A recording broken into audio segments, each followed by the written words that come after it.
Trigger warning. This podcast discusses fairy tales that are centuries old. The meanings of words and attitudes have changed since then. If you require any type of trigger warning, this podcast may not be for you. You were warned.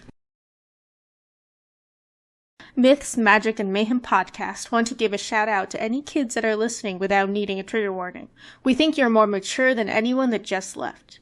Keep being awesome and enjoying these classic stories. The Bronze Ring. Once upon a time, in a certain country, there lived a king whose palace was surrounded by a spacious garden. But though the gardeners were many and the soil was good, this garden yielded neither flowers nor fruits, not even grass or shady trees. The king was in despair about it, when a wise old man said to him, "Your gardeners do not understand their business, but what can you expect of men whose fathers were cobblers and carpenters? How should they have learned to cultivate your garden?" "You are quite right," cried the king. "Therefore," continued the old man, "you should send for a gardener whose father and grandfather have been gardeners before him, and very soon your garden will be full of green grass and gay flowers, and you will enjoy its delicious fruit." So the king sent messengers to every town, village, and hamlet in his dominions to look for a gardener whose forefathers had been gardeners also, and after 40 days one was found. "Come with us and be gardener to the king," they said to him. "How can I go to the king?" said the gardener, "a poor wretch like me?" "That is of no consequence," they answered. "Here are new clothes for you and your family. But I owe money to several people. We will pay your debts," they said. So the gardener allowed himself to be persuaded, and went away with the messengers, taking his wife and his son with him. And the king, delighted to have found a real gardener, entrusted him with the care of his garden. The man found no difficulty in making the royal garden produce flowers and fruit, and at the end of a year the park was not like the same place, and the king showered gifts upon his new servant. The gardener, as you have heard already, had a son, who was a very handsome young man, with most agreeable manners, and every day he carried the best fruit of the garden to the king, and all the prettiest flowers to his daughter. Now this princess was wonderfully pretty, and was just 16 years old, and the king was beginning to think it was time that she should be married. "My dear child," said he, "you are of an age to take a husband, therefore I am thinking of marrying you to the son of my prime minister." "Father," replied the princess, "I will never marry the son of the minister." "Why not?" asked the king. "Because I love the gardener's son," answered the princess. On hearing this, the king was at first very angry, and then he wept and sighed, and declared that such a husband was not worthy of his daughter, but the young princess was not to be turned from her resolution to marry the gardener's son. Then the king consulted his ministers. "This is what you must do," they said. "To get rid of the gardener, you must send both suitors to a very distant country, and the one who returns first shall marry your daughter." The king followed this advice, and the minister's son was presented with a splendid horse and a purse full of gold pieces, while the gardener's son had only an old lame horse, and a purse full of copper money, and everyone thought he would never come back from his journey. The day before they started, the princess met her lover and said to him, "Be brave, and remember always that I love you. Take this purse full of jewels and make the best use you can of them for love of me, and come back quickly and demand my hand." The two suitors left the town together, but the minister's son went off at a gallop on his good horse, and very soon was lost to sight behind the most distant hills. He traveled on for some days, and presently reached a fountain beside which an old woman all in rags sat upon a stone. "Good day to you, young traveler," said she, but the minister's son made no reply. "Have pity upon me, traveler," she said again. "I am dying of hunger, as you see, and 3 days have I been here, and no one has given me anything." "Let me alone, old witch," cried the young man. "I can do nothing for you," and so saying he went on his way. That same evening the gardener's son rode up to the fountain upon his lame gray horse. "Good day to you, young traveler," said the beggar woman. "Good day, good woman," answered he. "Young traveler, have pity upon me. Take my purse, good woman," said he, "and mount behind me, for your legs can't be very strong." The old woman didn't wait to be asked twice, but mounted behind him, and in this style they reached the chief city of a powerful kingdom. The minister's son was lodged in a grand inn. The gardener's son and the old woman dismounted at the inn for beggars. The next day the gardener's son heard a great noise in the street, and the king's heralds passed, blowing all kinds of instruments and crying, "The king, our master, is old and infirm. He will give a great reward to whoever will cure him, and give him back the strength of his youth." Then the old beggar woman said to her benefactor, "This is what you must do to obtain the reward which the king promises. Go out of the town by the south gate, and there you will find 3 little dogs of different colors. The first will be white, the second black, the third red. You must kill them, and then burn them separately, and gather up the ashes. Put the ashes of each dog into a bag of its own color. Then go before the door of the palace and cry out, 'A celebrated physician has come from Janina in Albania. He alone can cure the king and give him back the strength of his youth.' The king's physicians will say, 'This is an impostor and not a learned man,' and they will make all sorts of difficulties. But you will overcome them all at last, and will present yourself before the sick king. You must then demand as much wood as 3 mules can carry, and a great cauldron, and must shut yourself up in a room with the sultan, and when the cauldron boils you must throw him into it, and there leave him until his flesh is completely separated from his bones. Then arrange the bones in their proper places, and throw over them the ashes out of the 3 bags. The king will come back to life, and will be just as he was when he was 20 years old. For your reward you must demand the bronze ring which has the power to grant you everything you desire. Go, my son, and do not forget any of my instructions." The young man followed the old beggar woman's directions. On going out of the town he found the white, red, and black dogs, and killed and burnt them, gathering the ashes in 3 bags. Then he ran to the palace and cried, "A celebrated physician has just come from Janina in Albania. He alone can cure the king and give him back the strength of his youth." The king's physicians at first laughed at the unknown wayfarer, but the sultan ordered that the stranger should be admitted. They brought the cauldron and the loaves of wood, and very soon the king was boiling away. Toward midday the gardener's son arranged the bones in their places, and he had hardly scattered the ashes over them before the old king revived, to find himself once more young and hearty. "How can I reward you, my benefactor?" he cried. "Will you take half my treasures?" "No," said the gardener's son. "My daughter's hand?" "No." "Take half my kingdom?" "No." "Give me only the bronze ring, which can instantly grant me anything I wish for." "Alas," said the king, "I set great store by that marvelous ring. Nevertheless, you shall have it." And he gave it to him. The gardener's son went back to say good-bye to the old beggar woman. Then he said to the bronze ring, "Prepare a splendid ship in which I may continue my journey.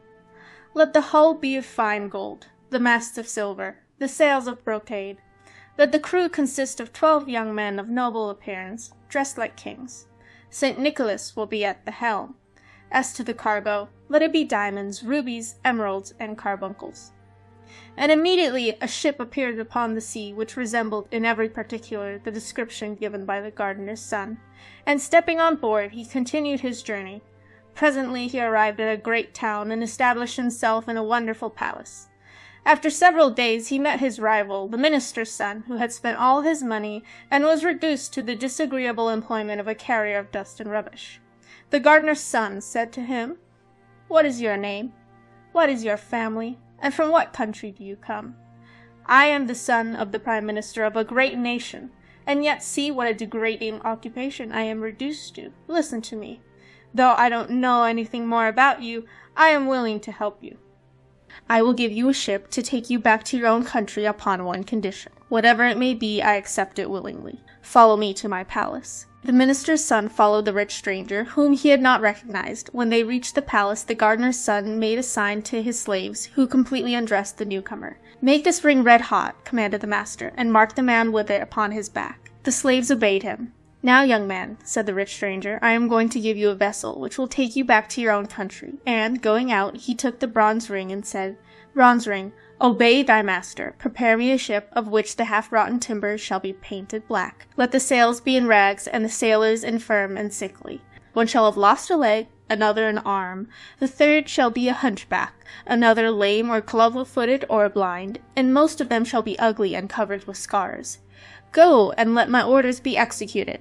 The minister's son embarked in this old vessel, and thanks to favorable winds, at length reached his own country. In spite of the pitiable condition in which he returned, they received him joyfully. "I am the first to come back," said he to the king. "Now fulfill your promise, and give me the princess in marriage." So they at once began to prepare for the wedding festivities. As to the poor princess, she was sorrowful and angry enough about it. The next morning at daybreak, a wonderful ship with every sail set came to anchor before the town. The king happened at that moment to be at the palace window. "What strange ship is this," he cried, "that has a golden hull, silver masts, and silken sails? And who are the young men like princes who man it? And do I not see St. Nicholas at the helm? Go at once and invite the captain of the ship to come to the palace." His servants obeyed him, and very soon in came an enchantingly handsome young prince, dressed in rich silk, ornamented with pearls and diamonds. "Young man," said the king, "you are welcome, whoever you may be. Do me the favor to be my guest as long as you remain in my capital." "Many thanks, sire," replied the captain. "I accept your offer." "My daughter is about to be married," said the king. "Will you give her away?" "I shall be charmed, sire." Soon after came the princess and her betrothed. "Why, how is this?" cried the young captain. "Would you marry this charming princess to such a man as that? But he is my prime minister's son. What does that matter? I cannot give your daughter away. The man she is betrothed to is one of my servants." "Your servant? Without doubt. I met him in a distant town, reduced to carrying away dust and rubbish from the houses. I had pity on him and engaged him as one of my servants." "It is impossible!" cried the king. "Do you wish me to prove what I say? This young man returned in a vessel which I fitted out for him, an unseaworthy ship with a black battered hull, and the sailors were infirm and crippled." "It is quite true," said the king. "It is false," cried the minister's son. "I do not know this man." "Sire," said the young captain, "order your daughter's betrothed to be stripped, and see if the mark of my ring is not branded upon his back." The king was about to give this order when the minister's son, to save himself from such an indignity, admitted that the story was true. "And now, sire," said the young captain, "do you not recognize me?" "I recognize you," said the princess. "You are the gardener's son, whom I have always loved, and it is you I wish to marry." "Young man, you shall be my son-in-law," cried the king. "The marriage festivities are already begun, so you shall marry my daughter this very day." And so that very day the gardener's son married the beautiful princess. Several months passed.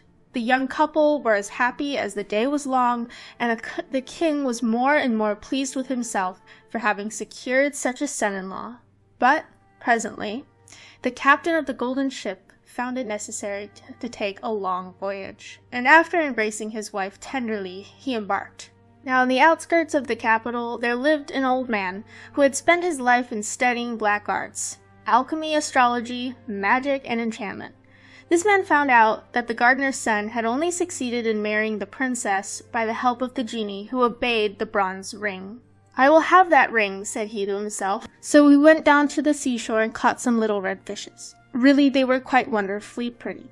Then he came back, and, passing before the princess's window, he began to cry out, "Who wants some pretty little red fishes?" The princess heard him, and sent out one of her slaves, who said to the old peddler, "What will you take for your fish?" "A bronze ring, old simpleton."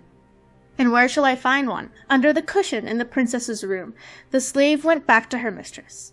"The old madman will take neither gold nor silver," said she. "What does he want then?" "A bronze ring that is hidden under a cushion." "Find the ring and give it to him," said the princess. And at last the slave found the bronze ring, which the captain of the golden ship had accidentally left behind, and carried it to the man, who made off with it instantly. Hardly had he reached his own house when, taking the ring, he said, "Bronze ring, obey thy master. I desire that the golden ship shall turn to Blackwood, and the crew to hideous negroes, that St. Nicholas shall leave the helm, and that the only cargo shall be black cats." And the genie of the bronze ring obeyed him. Finding himself upon the sea in this miserable condition, the young captain understood that someone must have stolen the bronze ring from him, and he lamented his misfortune loudly, but that did him no good. "Alas," he said to himself, "whoever has taken my ring has probably taken my dear wife also. What good will it do me to go back to my own country?" And he sailed about from island to island, and from shore to shore, believing that wherever he went everybody was laughing at him, and very soon his poverty was so great that he and his crew and the poor black cats had nothing to eat but herbs and roots. After wandering about a long time, he reached an island inhabited by mice. The captain landed upon the shore and began to explore the country. There were mice everywhere, and nothing but mice. Some of the black cats had followed him, and, not having been fed for several days, they were fearfully hungry, and made terrible havoc among the mice. Then the queen of the mice held a council. "These cats will eat every one of us," she said, if the captain of the ship does not shut the ferocious animals up.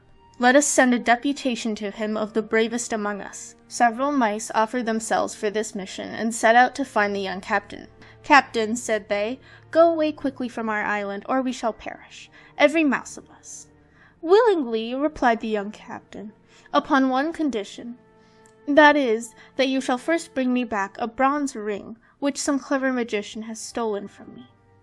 If you do not do this, I will land all my cats upon your island, and you shall be exterminated." The mice withdrew in great dismay. "What is to be done?" said the queen. "How can we find this bronze ring?" She held a new council, calling in mice from every quarter of the globe, but nobody knew where the bronze ring was. Suddenly, 3 mice arrived from a very distant country. One was blind, the second lame, and the third had her ears cropped.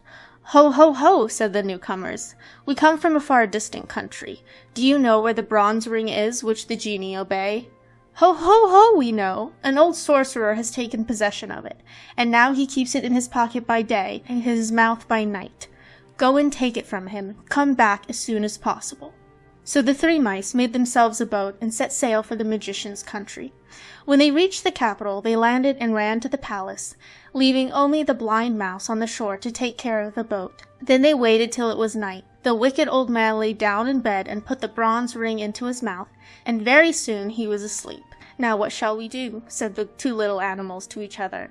The mouse with the cropped ears found a lamp full of oil and a bottle full of pepper. So she dipped her tail first in the oil and then in the pepper, and held it to the sorcerer's nose. "Atisha! Atisha!" sneezed the old man, but he did not wake, and the shock made the bronze ring jump out of his mouth. Quick as thought, the lame mouse snatched up the precious talisman and carried it off to the boat. Imagine the despair of the magician when he awoke and the bronze ring was nowhere to be found. But by that time our 3 mice had set sail with their prize. A favoring breeze was carrying them toward the island where the queen of the mice was awaiting them. Naturally, they began to talk about the bronze ring. "Which of us deserves the most credit?" they cried all at once. "I do," said the blind mouse, "for without my watchfulness our boat would have drifted away to the open sea." "No, indeed," cried the mouse with the cropped ears. "The credit is mine. Did I not cause the ring to jump out of the man's mouth?" "No, it is mine," cried the lame one, "for I ran off with the ring." And from high words they soon came to blows, and alas, when the quarrel was fiercest the bronze ring fell into the sea. "How are we to face our queen?" said the 3 mice, "when by our folly we have lost the talisman, and condemned our people to be utterly exterminated? We cannot go back to our country. Let us land on this desert island, and there end our miserable lives." No sooner said than done. The boat reached the island, and the mice landed. The blind mouse was speedily deserted by her 2 sisters, who went off to hunt flies, but as she wandered sadly along the shore, she found a dead fish, and was eating it, when she felt something very hard. At her cries, the other 2 mice ran up. "It is the bronze ring! It is the talisman!" they cried joyfully, and getting into their boat again, they soon reached the mouse island. It was time they did, for the captain was just going to land his cargo of cats, when a deputation of mice brought him the precious bronze ring. "Bronze ring," commanded the young man, "obey thy master. Let my ship appear as it was before." Immediately the genie of the ring set to work, and the old black vessel became once more the wonderful golden ship with sails of brocade. The handsome sailors ran to the silver masts and the silken ropes, and very soon they set sail for the capital. Ah, how merrily the sailors sang as they flew over the glassy sea! At last the port was reached. The captain landed and ran to the palace, where he found the wicked old man asleep. The princess clasped her husband in a long embrace. The magician tried to escape, but he was seized and bound with strong cords. The next day, the sorcerer, tied to the tail of a savage mule loaded with nuts, was broken into as many pieces as there were nuts upon the mule's back. That's all for this episode of Myths, Magic, and Mayhem. I hope you enjoyed exploring the enchanting world of fairy tales. If you enjoyed this podcast, please consider supporting us on Patreon or leaving a tip on our website. Your contributions help us continue to produce high-quality content that delights and entertains. Thanks for listening.